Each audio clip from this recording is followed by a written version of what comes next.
We are joined by John Giannone, studio host and Rangers reporter for MSG Networks. Going to talk a little Rangers with him. John, thank you so much for joining us. How are you doing today? I'm great, Grace. How are you? I'm good. Kurt, good to be with you. Sophia, thanks. Thank you. First up, we want to ask kind of a general question. You've been around sports for a long time, around hockey for a long time. What has been your favorite sports moment that you've witnessed during your career? Oh, my goodness. It's a pretty long career, given the fact that I just attended my 40th Fordham University reunion, which was pretty awesome. I got to see your facilities there. I mean, the FUV I saw a couple months ago is way different than the FUV I remember from way back in the day. So congrats to all you guys. But I would say, wow, my favorite moment of anything I ever covered was when the Rangers won the Stanley Cup in '94. That was just such a crazy magic carpet ride. And to watch, I distinctly remember the sign in the stands, "Now I can die in peace," when they won, because that really, those words just summed up the angst in the crowd and just the incredible emotional swings that whole playoff season provided, but certainly that series and then that Game 7. So, yeah, I'd say watching the Rangers win the Cup was definitely way up there on the list. Hey, John, I wanted to ask you, actually, because you were talking about Fordham and your 40th reunion a little bit of a long time ago, but what was it like? Today's homecoming for Fordham, and what was your favorite Fordham memory, your favorite WFUV memory, just for us to really see what it was like maybe back in the day that we're now sitting here, and what was it like sitting there? Yeah, so I'd say one of my favorite Fordham moments was 1983. We were in the Metro Atlantic Athletic Conference back then, and there wasn't an automatic bid to the NCAA basketball tournament in those days for the MAC. There is now. But Fordham was playing in the conference final, and Mike Breen was calling the game. I think he was a senior at the time, and I was a sophomore. And Fordham, Mark Murphy hit about a 30-foot shot at the buzzer to win, and that was at the Meadowlands, and the place went nuts. We celebrated like crazy, and I'll never forget Mike's call, because he didn't have the bang yet that he does now that actually brought him to the Hall of Fame, but his call of that shot and the euphoria on campus was pretty awesome, because I remember the party spilled back from Jersey over to the Bronx, and it was a really cool moment, because we weren't necessarily a sports school per se, but that moment sort of put us on the map. We made the NIT that year. We didn't get into the NCAAs, but it was just a really cool thing to have been there and watched. That's awesome to hear. I'm in awe that John Giannone was sitting in the same rooms that we're sitting in right now. Oh, don't feel that way, because actually I remember thinking, wow, it's amazing that I was in the same room where Vin Scully was. So that's I am not on Vin Scully's plane by any means, but it is pretty cool to think that at the same time, Michael Kay, Mike Breen, and I were at school together.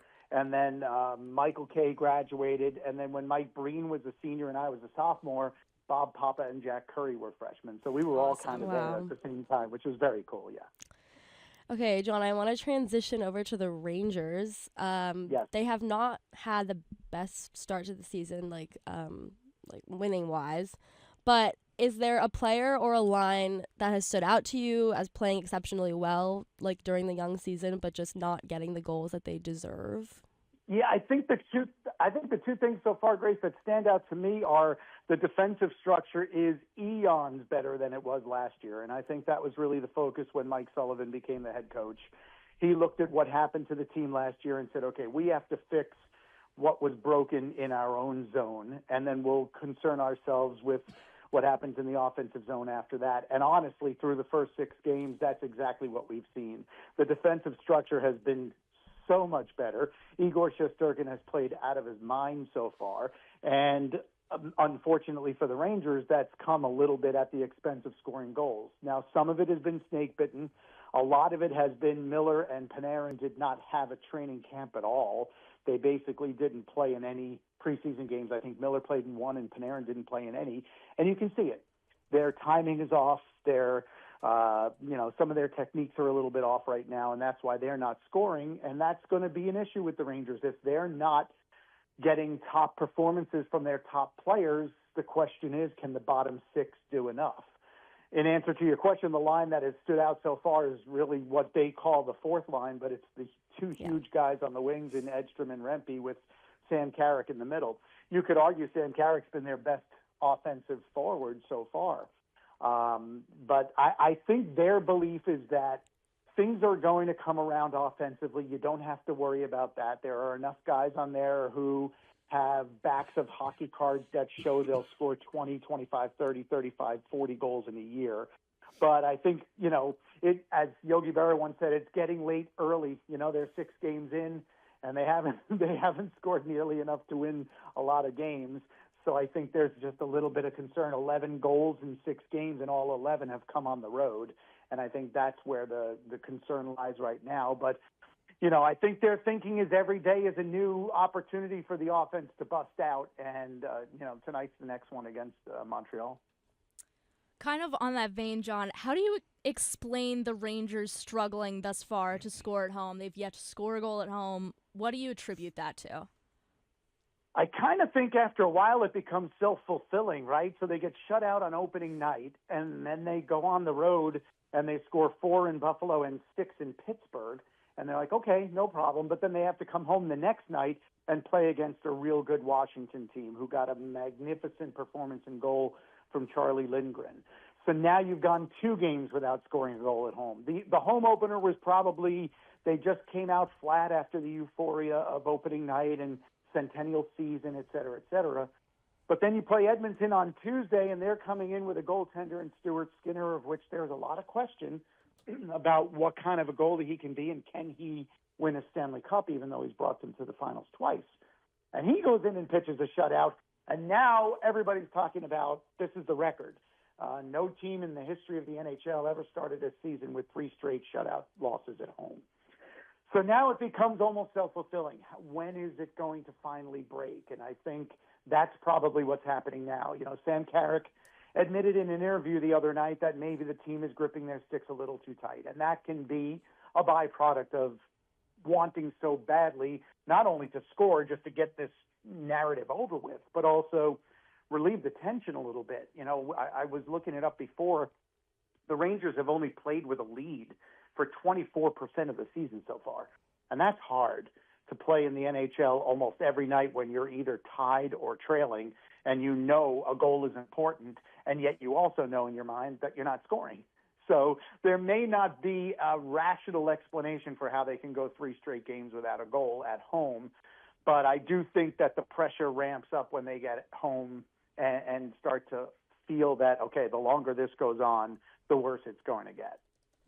How have you felt this year about the Rangers forwards that they've been putting out there in the game, especially Will Cooley and Alexis Lafreniere, who have been really good for them this season, but just have not been able to really get the puck back behind the net? Yeah, Kurt. I mean, they each have 1 goal through 6 games, and I think that's the thing. The question is probably still ultimately what kind of players are Cooley and Lafreniere going to be. Lafreniere's had enough time now, 6 years, to establish himself. And I think the only thing he's established is we don't yet really know what kind of a player can he be. Can he score 30 in a season, or is he going to be a guy for whom 16 to 25 is maybe his ceiling? And if that's the case, as a number 1 overall pick, that would be a disappointment. I think Will Cooley showed last year that he has a next level, but that also gave him top 6 minutes. Now he's playing in the top 6. What is the level? Is it 25? Is it 30? Could he be Tom Wilson and score 40 and throw 150, 200 hits a year? There are still questions about those guys, which is why overall there are still questions about the Rangers, because they are 2 of your top 6. And they're the only 2 of the top 6 who are under the age of 30. So if you don't get next level production from them, where are you going to get the next level production that'll be necessary to win consistently? So I do think, and I felt from the start, Kurt, and it's a good question, Will Cooley and Alexis Lafreniere are 2 of the most important players on the team because they have to go next level if the Rangers hope to be next level. The Rangers' power play is operating at 11.8%, which is 27th in the league. The Rangers' power play was its calling card for years, and they counted on it to win games and get them back into games that they were behind. Do you think that it will find its footing, or do you think they have to make any changes? How do you see the power play going forward? Yeah, the power play is an interesting part of the discussion with the team because, like you said, Grayson, you're right. For the longest time, it was what carried the team. It's what was working when a lot of 5-on-5 play wasn't working. And again, this is a team that got to the Final Four twice in a 3-year span, and that wasn't that long ago. But last year, the power play really struggled, and this year, 2 for 17 in the first 6 games, and those 2 power play goals came in 1 game. So otherwise, they were 0 for the season. I think the question that David Quinn, the power play coach, is asking is, what is the identity of power play 1? Because you know what it is. It's 4 forwards and defenseman Adam Fox. They pass the puck around. They try to get misdirection plays and score off one-timers from Zibanejad from the left circle, or Panarin from between the circles. But the thing is, they'll make 9 passes before they try to find that opening. Power play 2, which has the 2 goals, by the way, is way more direct. They're far less passing and much more get it to the net. Rempe is now getting power play 2 time, which makes the goalie's job that much more difficult. So I think the philosophies are different. Power play 1 is a little bit sexier, so to speak, but is not progressing or succeeding. Power play 2 is much more in your face and much more direct, but doesn't get a whole lot of time. I know that there was a game, I think it was against Edmonton, where they had almost successive power plays. And of the 4 minutes, I think 3 minutes and 25 seconds were power play unit 1. So I do think there's going to be some philosophical questions asked in the coming days and weeks about what they need to do better and what they need to get more out of in power play 1. And again, no Vincent Trocheck, who is usually getting power play 1 time, has definitely impacted what the power play can do. One of the big things kind of hovering over the Rangers these days is Artemi Panarin's looming free agency. What are your thoughts there, like with the market, how it is now with the McDavid and Eichel contracts that were just finalized? How do you think that's going to play out? Yeah, I think he's going to be an attractive potential free agent for a lot of teams, but I do think that that's what makes this season even more important for him. He's 34 or going to be 34 now. He's got some mileage on him, and there's going to be question about how he's handling things. He's gone 6 games to start the season without a goal. That's the longest season-opening drought of his career. Is the contract situation weighing on his mind? Is the fact that he didn't have a preseason, didn't play in any games, making him wonder how long it's going to take before he finds his game? So I think that the jury is very much out on what happens to Artemi Panarin after this season. And I think what happens this season is going to have a huge determining factor, not only in what kind of a contract he gets, how many years, how much money, but who he ends up signing with. I wanted to make one more shift to your career, John, and just what was it like transitioning from writing in newspapers for a bunch of years and then going to TV? I saw on your LinkedIn when I was looking at it earlier that you went from CNN sports reporting and then at MSG for over 20 years. What is that like? Yeah, I got super lucky because, now there are writers on TV all the time. Grace can attest to that. Yeah. We've seen plenty of that over the last 10, 15 years. But I was one of the first, to be honest with you. Like, I dipped my toe in the water in the mid-'90s. When I was at the New York Post, I started at the Post in 1988 as a clerk, where I was just doing box scores. And within a couple of years, I was covering the Jets and then the Giants and then the Mets. My thought was I'd be perfectly happy as a writer. I couldn't believe I achieved that level, to be honest with you, because I think I wrote 2 articles for the Ram and 1 article for the paper during my 4 years at Fordham. So sports writing per se wasn't a thing that I was necessarily pursuing, but I was the sports director at the radio station, so that's really what I wanted to do. And then in 1997, after I had covered the Yankees winning the World Series in '96 for the Daily News, with your dad, Grace, then I decided, okay, well, maybe if there is a television opportunity to come along, and I had just done a couple of things for a local cable channel that doesn't even exist anymore. And then I got a call in August from from somebody I knew who said, hey, CNN is looking to put writers on television because they have a new network in conjunction with Sports Illustrated. And I said, well, that interests me. So I flew down to Atlanta, and the guy who interviewed me for the job was a huge Yankees fan. And he had remembered a story I had broken about Reggie Jackson and George Steinbrenner getting into a near fist fight on the bus during the World Series.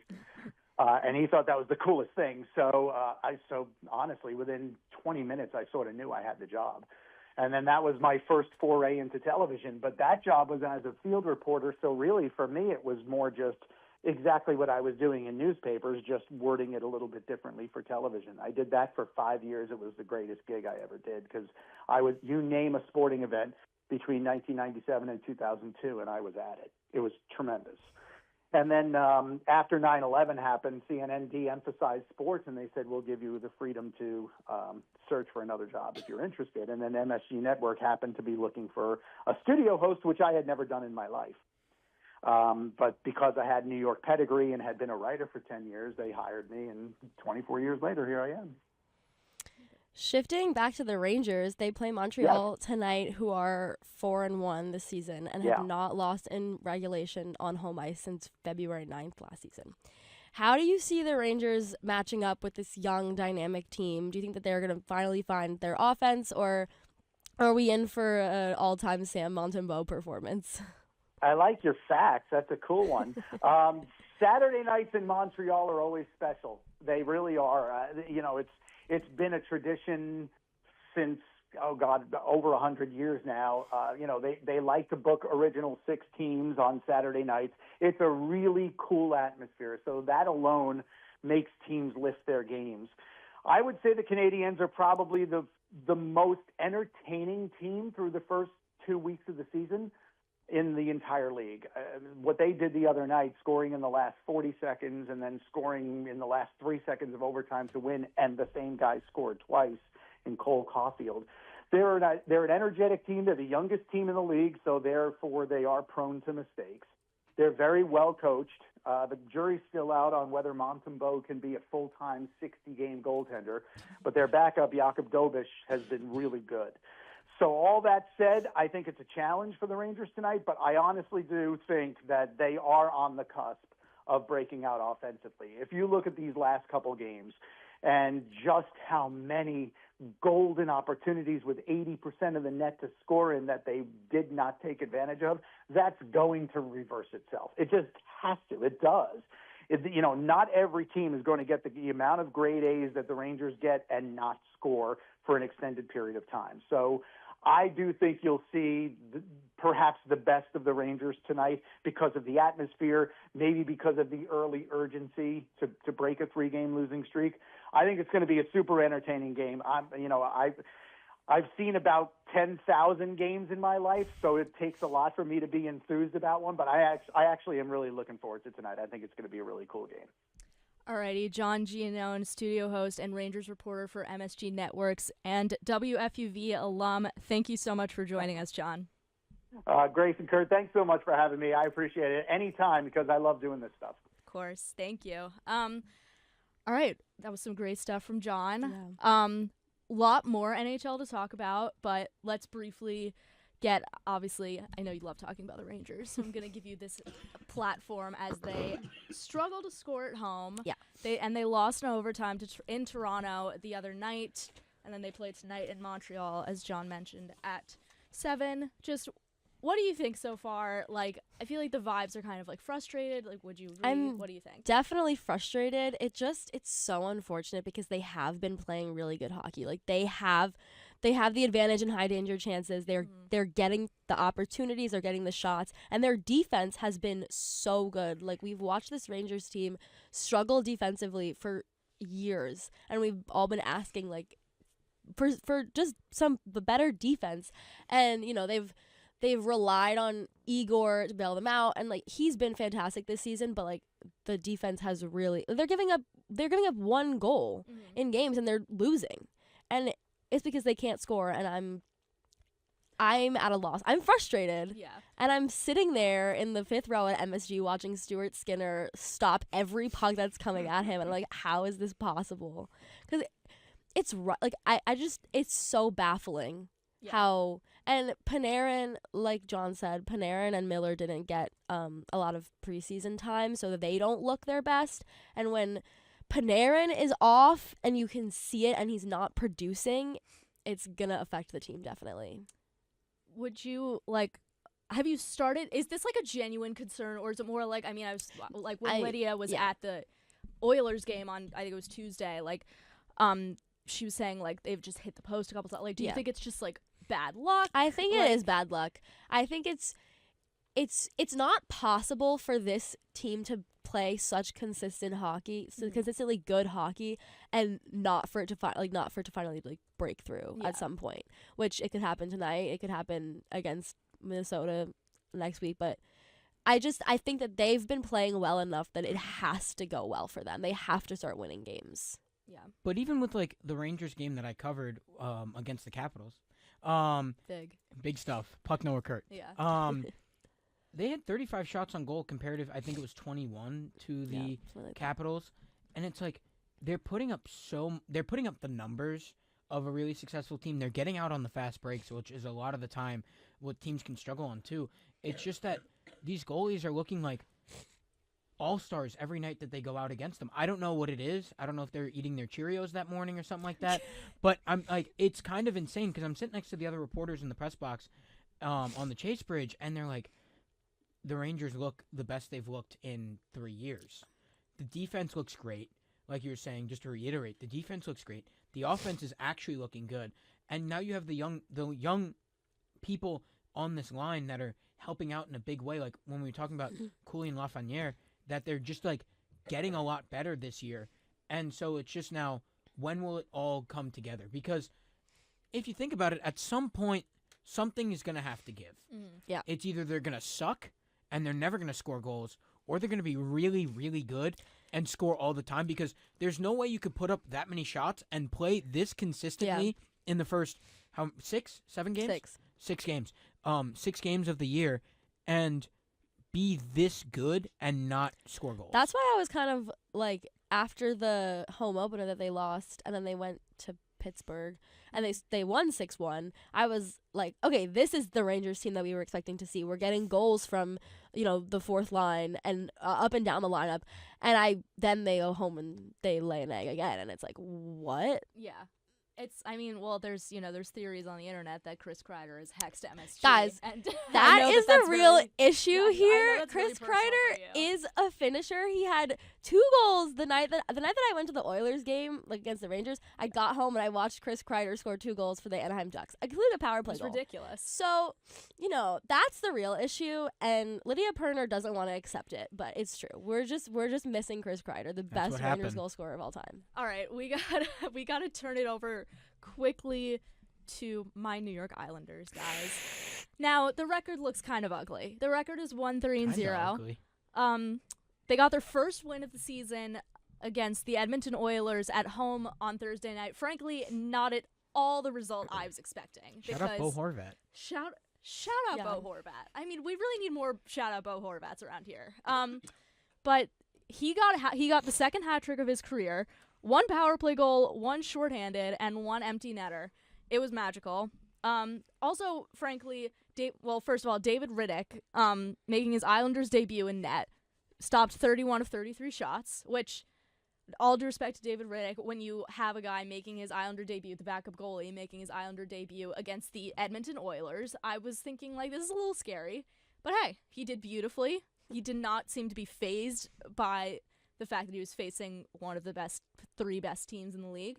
He did absolutely wonderfully. I was surprised when I saw the score. We all were, frankly. I was quite surprised. I turned my alerts on for the Islanders, and I was like, wait, that's winning. That's a good beat reporter right there. Yeah. Right, they were actually winning. When I went to UBS the other night, I was not at all expecting that result. And obviously, whenever we talk about the Islanders, we have to talk about Matthew Schaefer.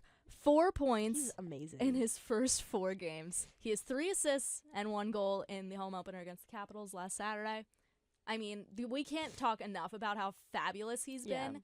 That's how good he is. If you watch, he's one of the most exciting players I've seen in a long time. I gotta submit my apology because I said that he shouldn't make the team in the beginning, but now you should submit your apology. I have to submit my apology. He absolutely looks like he belongs there. He is leading. First of all, he's he's leading the power play He's a lot of 18, the right? time. He's 18, Yeah. born in 2007. He's the Scary. youngest player Oof. in NHL history to record a point in each of his first 4 games. It's he's like setting records for like the youngest defenseman to do. Yeah. Like Being a number 1 pick, I mean, it's he's incredible. playing up to his standards Definitely. that they are giving I think to he's him. like exceeding standards. I think he's almost exceeding expectations. Like Patrick Waugh said after the home opener when he scored his first goal, he was asked like, how do you manage him?